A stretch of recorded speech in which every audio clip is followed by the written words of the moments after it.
सज्जनों प्रणाम। प्रणाम करने से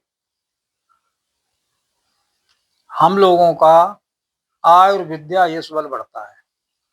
इसके बारे में कहा गया है कि अभिवादनशीलस्य नित्यं वृद्धो उपसेवनः चत्वार तस्य वर्धन्ते आयुर्विद्या यशो बलम।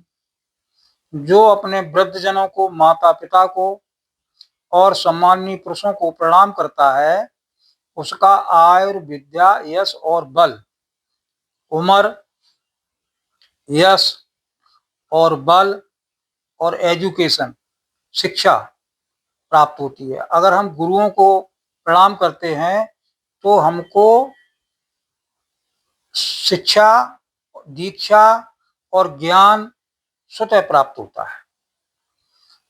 सुबह सुबह लोग करते हैं नमस्कार जी, प्रणाम, राम राम, सत श्री अकाल, सलाम, नमो बुद्धाय, हरे कृष्ण, राधे राधे।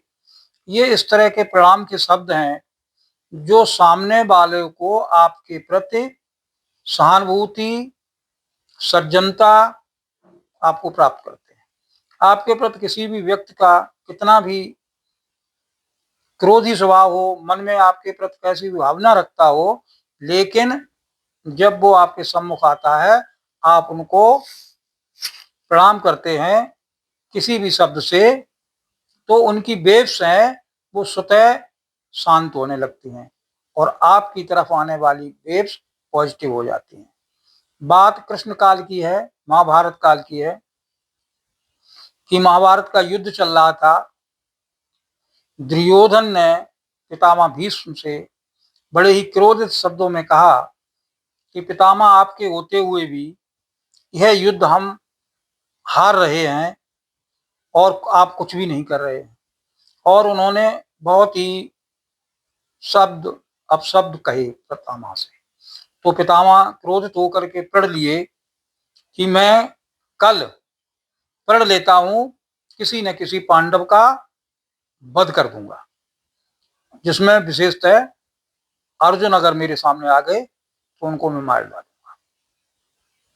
जैसे ही ये सूचना पांडवों के शिविर में पहुंची, भगवान कृष्ण के पास पहुंची, तो सारे लोग स्तब्ध रह गए हैं कि भीष्म पितामह ने भयंकर प्रण ले लिया है, अब पता नहीं कल के युद्ध में क्या होगा। लेकिन भगवान कृष्ण तो भगवान कृष्ण ठहरे। उन्होंने शाम के वक्त द्रौपदी को साथ लिया और जहां भीष्म पितामह जी का शिविर था, रात्र के समय वो वहां गए और द्रौपदी को पितामह के शिविर में प्रवेश कराया और कहा कि द्रौपदी जाओ और पितामह को दंडवत प्रणाम करो। तो द्रौपदी ने जाकर के पितामह को दंडवत प्रणाम किया तो पितामह ने आशीर्वाद दिया, सौभाग्यवती भव। तो द्रौपदी ने पूछा और कहा, हे पितामह, आपने तो यह प्रण लिया हुआ है कि कल किसी न किसी पांडव का वध कर दूंगा और पांचों पांडव हमारे पति हैं, ऐसे में ये आपका आशीर्वाद कैसे फलीभूत होगा। तो चौंक गए पितामह भीष्म और ये कहने लगे, द्रौपदी, ये बताइए इस रात्र के समय में तुम्हें यहाँ मेरे शिविर में लाकर के प्रणाम करने की शिक्षा, सलाह किसने दी है। और मुस्कुराने लगे, मैं जानता हूं निश्चित ये काम कृष्ण का है। तो द्रौपदी ने हामी भरी कि हाँ, ये कृष्ण का है। तो पितामह ने कहा कि भक्त का प्रण नहीं टल सकता है, मेरा प्रण भले टल जाए। तो कहने का अर्थ ये है कि ये प्रणाम करने की शक्ति है। ये हम लोगों को प्रणाम करते रहना चाहिए, अपने वृद्धजनों को, माता पिता को, गुरुओं का सम्मान होना चाहिए।